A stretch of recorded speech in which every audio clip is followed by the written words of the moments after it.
Well, it's game week, go time. Can you kind of talk about where the team is and what you feel you still need to get done before you play on Saturday?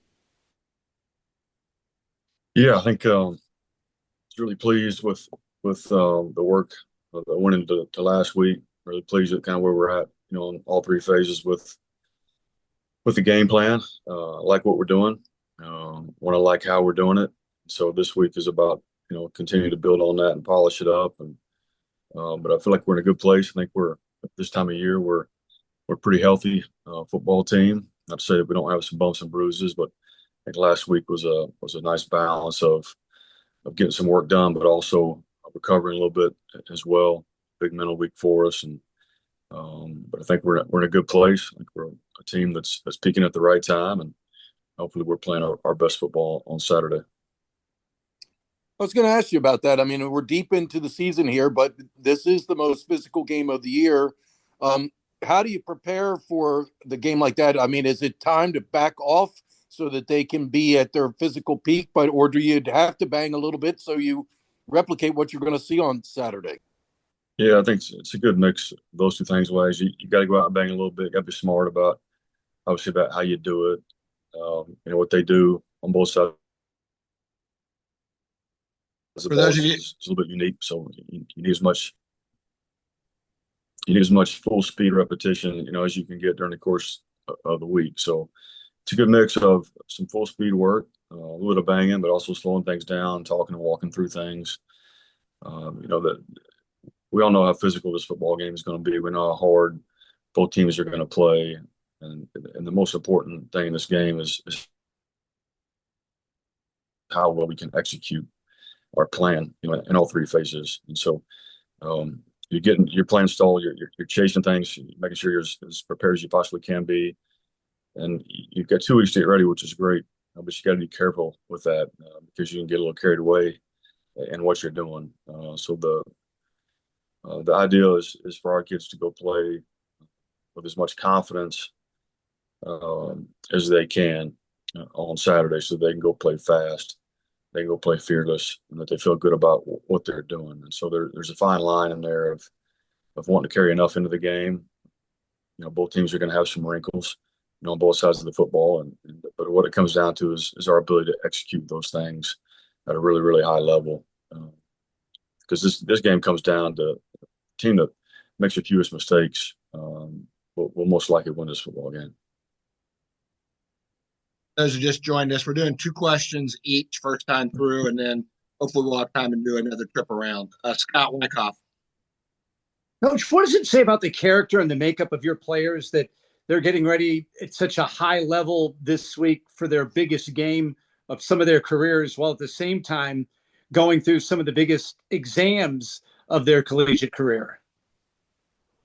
Yeah, I think it's something that these guys are, we talk about being able to compartmentalize things around here a lot. Yeah, and these guys get used to doing that. And we try to be smart, make sure we take care of them and give them the time to get ready for those things. And so, no, they've handled it well. I think that they'd all agree that the 12 weeks is probably not as bad as the 6 weeks and so on. But our guys are sharp. They know how to manage their time, prioritize their time.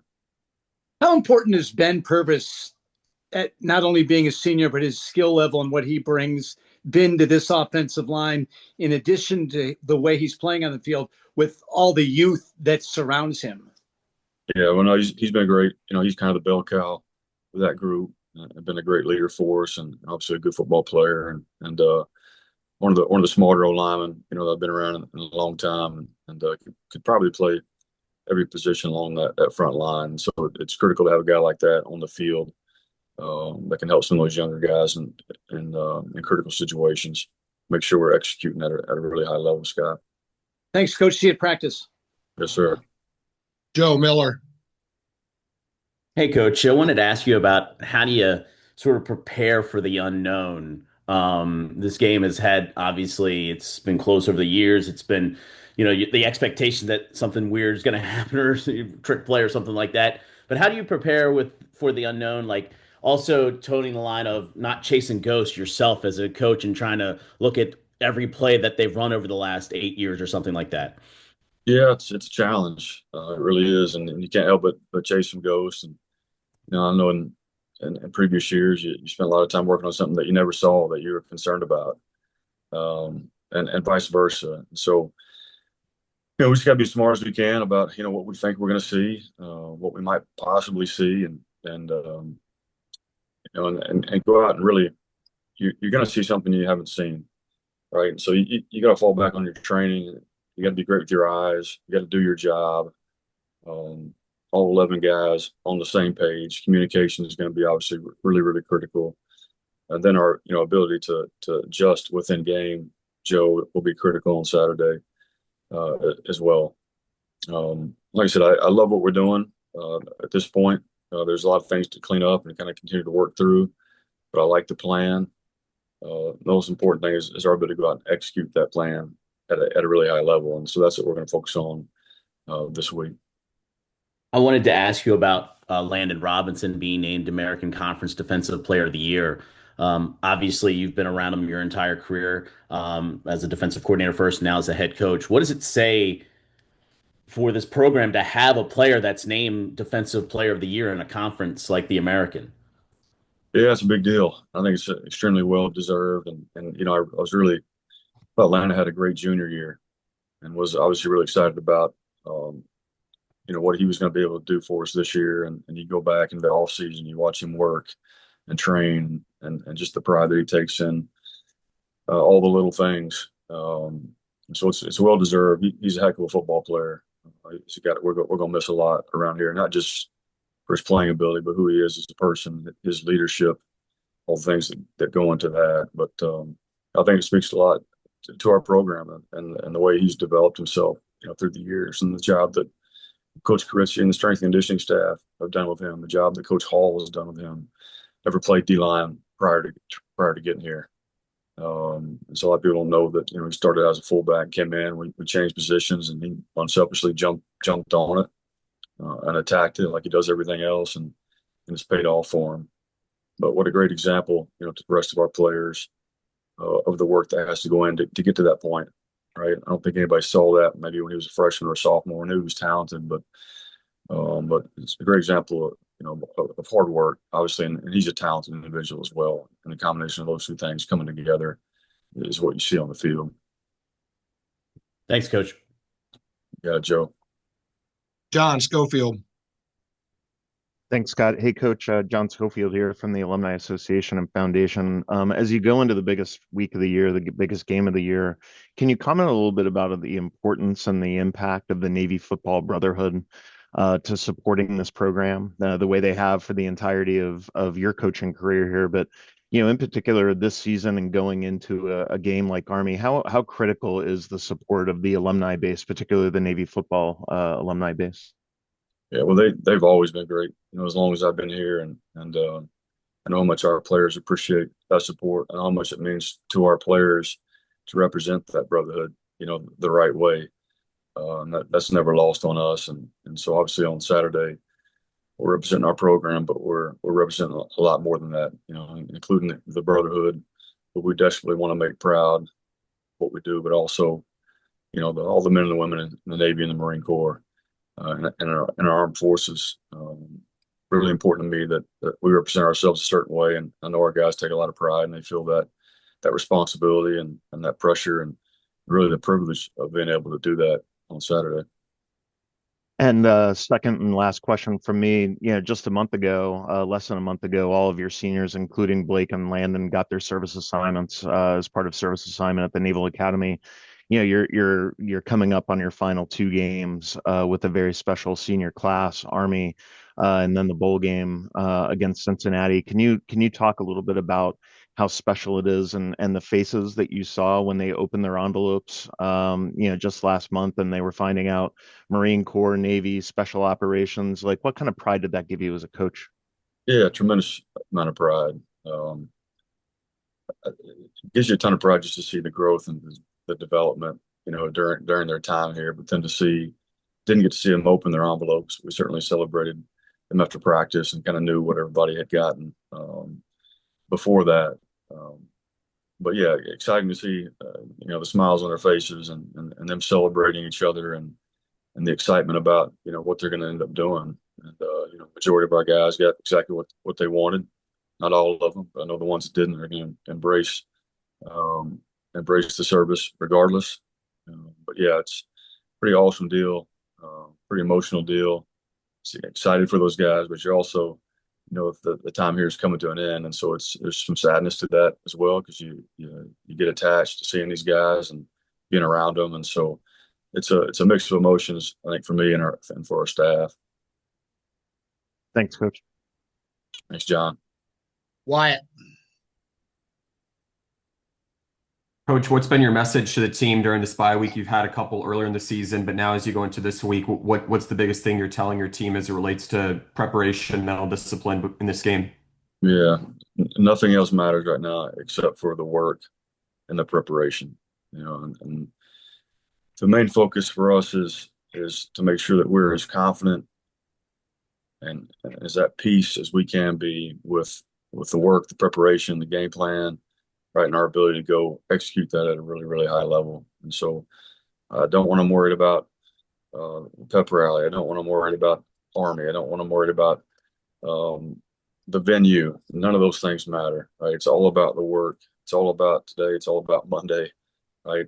And being the best version of ourselves and attacking practice and getting the absolute most out of it. But it's all about the preparation at this point, Wyatt. Remember Coach Volker last week said how against Army you really have to play every inch of the field. It really comes down to very specific details and the fundamentals. From the opponent's standpoint, is there anything particular that you're seeing on film that makes this team different compared to the Armies you've seen prior years? Yeah, I mean, there's some schematical things, Wyatt. I wouldn't necessarily get into that. I think it's it's the same Army teams that you see every year in regards to the physicality, the toughness, the fight. They play extremely hard. They're a really disciplined football team. They're well coached, and the fundamentals. It's a good football team that we're playing. Some people look at the record and say we only won 6 games, but if you really dive into those games, you see that they had a chance to beat the 2 teams that played for the conference championship. Friday night. So it's a really good football team, and I think they're like us in different areas. They had some youth, and so they had some growing pains throughout the season. But I think they're a lot like us. I think they're peaking right now. They're playing well. They're just a tough football team. They're gritty. You've seen them throughout the season have a setback, right, and a giant leap forward after a setback, and so.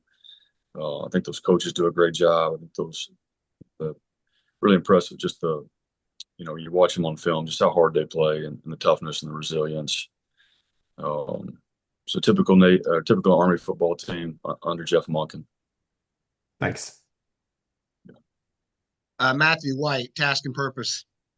Hey, thanks, Coach. Yeah, I'm with Task and Purpose. We cover more of a defense-oriented site than strictly sports. So I hope you don't mind if I take you a little bit outside of the X's and O's of the game week here with a couple questions.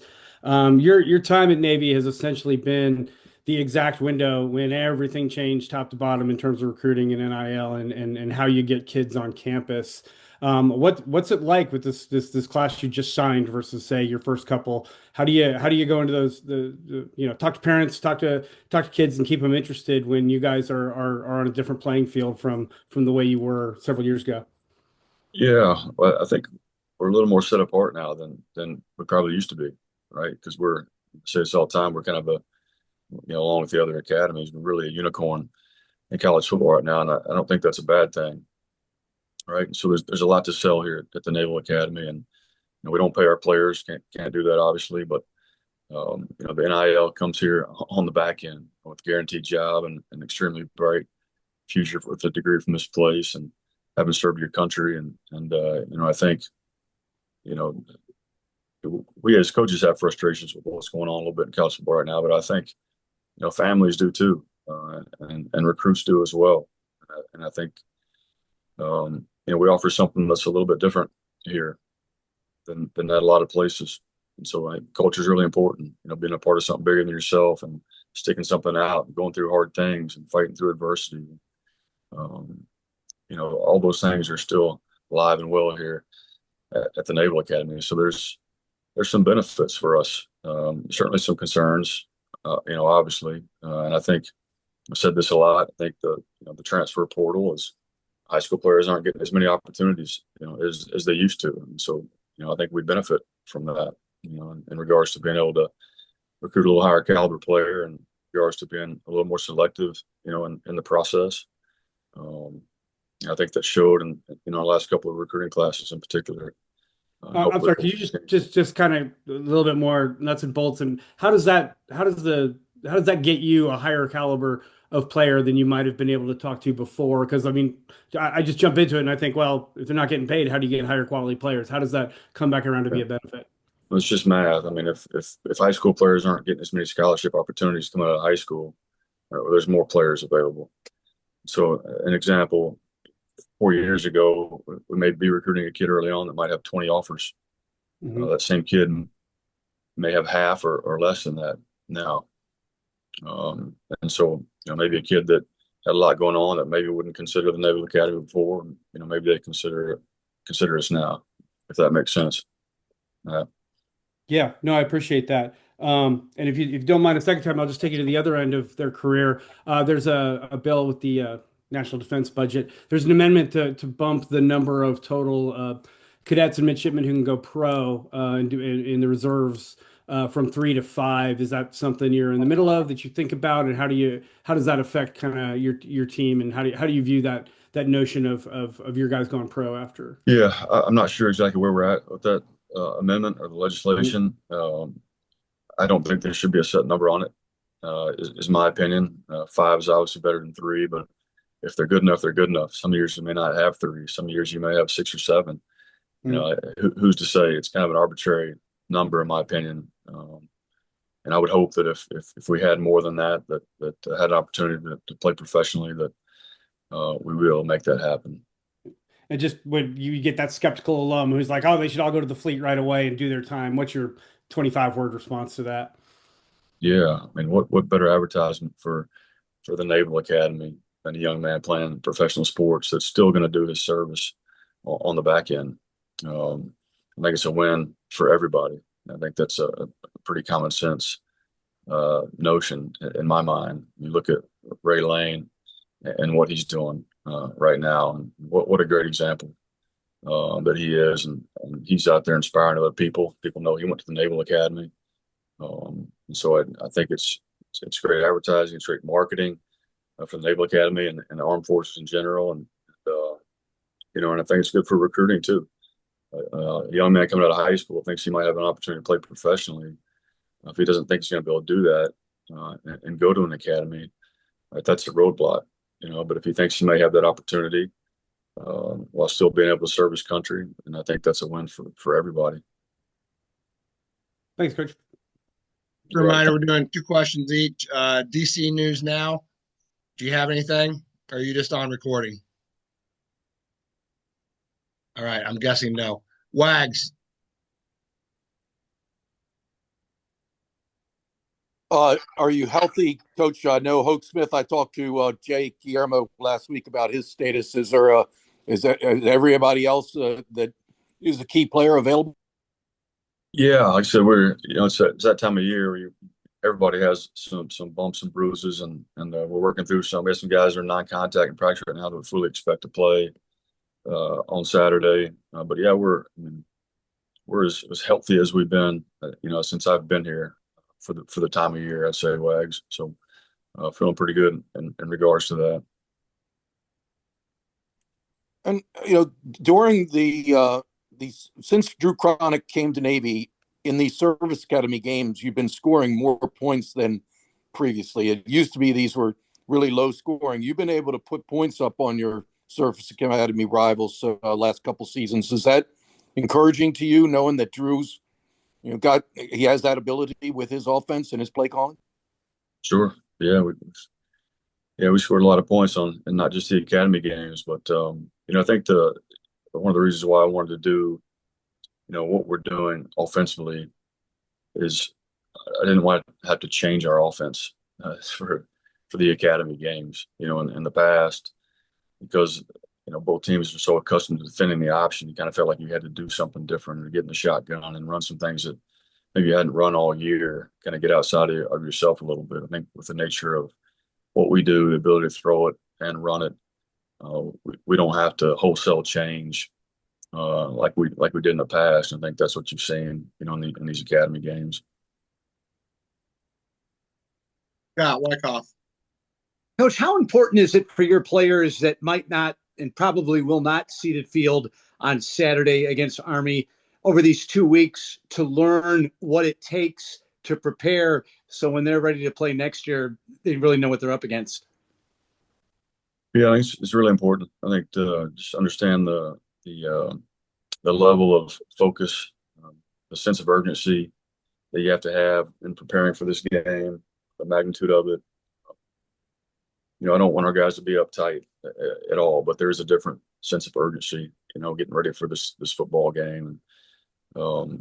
Especially when it can come down to, 2 or 3 plays and, it's a game of inches, how important it is. And I think, having our guys at the game, being a part of it, I think also helps understand, when it does become their time to play on the field in that game, they have a much better understanding of it. How important has the development of Coleman Cawley's game been to this defense as it surged over the last few weeks? Yeah, he's been a integral piece. I mean, I think he's been exceptional, ever since he took over that starting role at Mike linebacker. So really, really impressed with him, the progress that he's made, and not just, from last year to this year, but from week to week. He's a really smart football player. Love the way that he practices, love the way that he approaches it. Smart, good leader, worker. Really, really pleased, and he's made a huge difference for us defensively. There's no doubt about that. Thanks, Coach. Joe Miller. Yeah, Coach, maybe a little piggyback on what Scott's question was to some extent, but you guys have a lot of front-facing players that have had a lot of experience, like Blake and Eli and Alex. But I was just going over the depth chart from the last game against Memphis, and you do have quite a number of guys that are, for the first time, going to play their first meaningful snaps against Army. Is that something that you, as a team, address, or do you let them sort of like the peers, their captains and their teammates, sort of let them understand what the atmosphere and what this is going to be kind of like on Saturday? Yeah, I think it's a little bit of both, Joe. You'd rather the teammates do it. Yeah. But I tell you, these guys that haven't played in that Army game before, they understand the importance of it. And they've got to play in 2 really big games, the past 2 times we've been out. So those stages were big, and I've been really pleased with, obviously, some of the personnel changes we've made have paid off for us. And younger guys have gotten better throughout the course of the season. But everybody understands the magnitude, and they understand how hard you have to play, and they understand how detailed you have to play in a game like this. So, but I think it's, to your question, I think it's a mix of both. Yeah. One of those young guys that is Nick Bell. What about him has allowed him to sort of come into this spot over these crucial last few games and perform like he has? Yeah, he's a competitor. Plays really, really hard. He's really talented. And I think his ability to focus and just do his job and really understand where his help is and what's going on around him. The more he plays, the more he understands that. But takes a lot of pride. And the reason he's playing now is because of the way he practiced. And he's been really, really consistent at that. But a great competitor, plays fearless, which is what you have to be at corner. And that's the thing that I noticed about him and the way that he's played. So really, really proud of his growth, his development, and the way he's playing right now. I feel like he's a guy you can count on. Thanks, Coach. Thank you, Joe. John Schofield, do you have any more? I'll just do one last one, Coach. The last 12 months has been pretty remarkable in terms of just like change around the Naval Academy, not just from like president to Secretary of War, but also new superintendent, new athletic director, new commandant. For you, how have you like kind of blocked out the noise of leadership change and just focused on the team? And do you even notice that, or do you just see, hey, it's the superintendent, whether it's Yvette Davids or Mike Borgschulte, they're behind me 100%. How have you navigated, some of these pretty impactful changes to a football coach at any college? Yeah, that's a really good question. I don't, you don't black it or don't block it out. I think you embrace it. And I think we have a phenomenal superintendent. And their leadership is outstanding right now, and couldn't be more happy with the job that he's done. He's a guy that understands how important athletics is. He's a guy that's got a ton of great energy within the brigade. Takes a lot of pride in what he does, and he's been great with us, been extremely supportive. And so I think the leadership's as good as it ever has been at this point right now, John. So, but yeah, no, excited about where we're at and where we're heading. Thanks, Coach. Good luck Saturday. Thanks, John. Wyatt. Coach Volker also said last week how he really thought the defense grew up in the second half against Memphis, knowing that it was their time to execute and perform like it was the most important half of the season. What are you seeing from your defense as it practices this week, especially as you have a background as a DC? Yeah, I think you're right. Coach Volker's right. We've taken some tremendous strides. Really in a lot of ways in the last 3 or 4 games, we played some really, really good football teams. I think that gets lost on people a little bit, and some really, really good, prolific offenses. And to kind of do what we did, played a really good half against South Florida. Really, really 3 really good quarters against one of the best offenses in the country. And then to do what we did, against Memphis, you feel like things are clicking. And not that it's been perfect by any stretch. We certainly have shot ourselves in the foot with some things, but the mistakes that we've made are all things that are correctable. They're not necessarily deficiencies, Wyatt, if you know what I mean. And so I think we're a group that's playing with a renewed sense of confidence right now. It's been the defense that I've been waiting to see, throughout the course of the year. It just happened a little slower than we would have liked. And then you throw in, the offenses in this league, and particularly, the teams that we played the last 5 games, really, really good football teams offensively. And so pleased with where we're at. We've seen a lot. We continue to get better. Love the way that those guys attack practice. I think you'd have a hard time finding a unit that practices harder with more detail than we do. So I'm excited to see, the growth, even, from the last time out to this Saturday. But really proud of where they're at, where they've come from, and what they've done over the course of the last week, and what I know they'll continue to do in preparation this week. And you mentioned earlier how important it is for first-year members, even those that aren't playing consistently right now, to absorb the process of preparing for this kind of game. What do you tell the players that they're on their first year playing with this program when it comes to this kind of environment, it being neutral site game, it's against Army, Commander-in-Chief trophy, that kind of game? Yeah, yeah. Well, I spoke to it earlier. Obviously, the preparation, why it's extremely important, and then you got to be in the moment, right, in that game. And average play lasts 5-6 seconds. Right? You got to be able to be in the moment for that 5-6 seconds. Then you got to be able to reset. And one thing we talk about a lot in the program is kind of the breathe, focus, and explode, and then reset it. And you got to have a short memory. But you got to take it one play at a time, right? You got to go out and execute at a high level. You got to do your job. And whatever happened on the previous play, whether it's good or bad, you got to reset. You got to go on to the next one. And that's always our mentality. That becomes even more important in a game like this, on a stage like this. Can you drown out the noise and everything that's going on in the stadium, and just the magnitude of it all, and just boil it down to the play that's right there in front of you, and focus on doing your job as well as you can possibly do it. And that's all that matters. Thank you. We got about 4 minutes left. Matt, you got one question this time since you did 3 in the last. Sorry, I was trying to do my follow-ups. Okay. I appreciate it. No problem. No problem.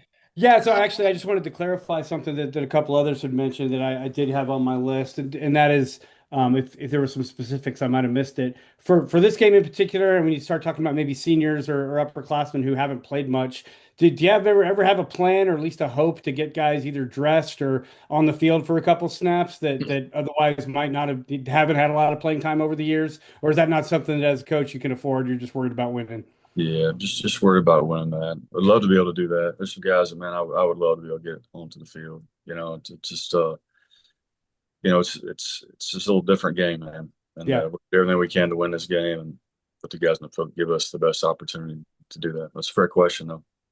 Yeah, well, I appreciate it. Thanks. You got it. All right, we got a few minutes left. Anyone have any other questions? Open to anybody. Wags, I know you usually do. Is Wags still here? Oh, there he is. Well, I will ask the one question. I'm writing about the patches that the players wore, and I've written about it before, but it's one of the unique elements of Army Navy, and guys can pick a patch that has meaning to them, a family member or whatever.